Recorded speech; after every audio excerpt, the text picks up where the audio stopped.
I have I have 10 grape varieties for your wine list from the Willamette Valley that make world-class wines, and they're not Pinot Noir. I have 10 grape varieties from the Willamette Valley that make world-class wines, and they're not made from Pinot Noir. I'm not saying to excite your guest.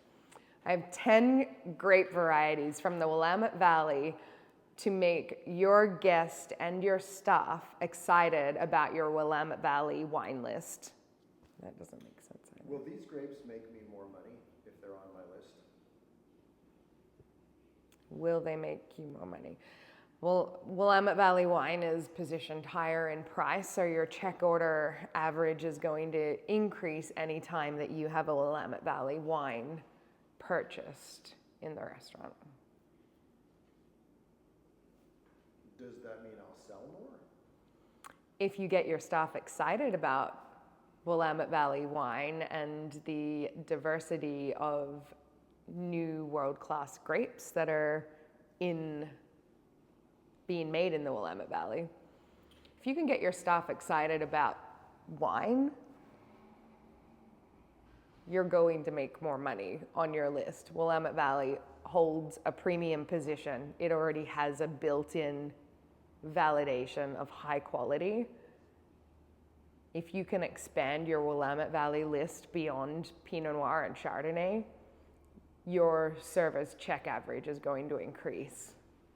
And if you're a somm, and maybe we're not just talking to a somm, maybe we're talking to a somm who is getting their staff excited and is training their staff. So if you're a somm that takes pride in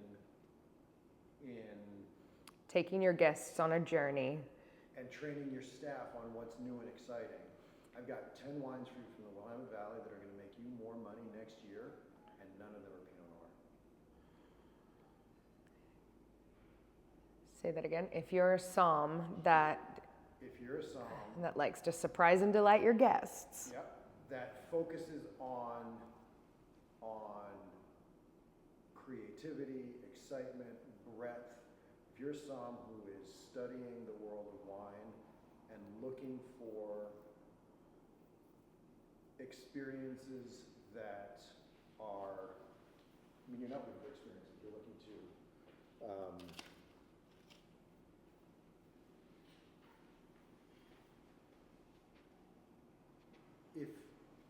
so we're talking to a somm who does a lot of training, who does a lot of cross-selling, who is likely to put a Pinot from the Loire next to a Trousseau from Santa Barbara kind of a thing. Somebody who is not constrained by borders, and if you have a list that is, I would call that a modern list, right? That's not a classic conservative thing. You're talking about if you are a somm in the world of wine in 2026, and you are exploring, if you are a somm exploring the world of wine in 2026, the Willamette Valley offers way more than you might think.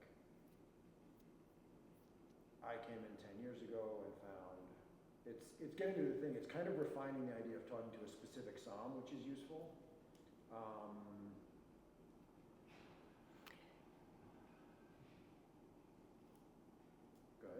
No, you're good. If your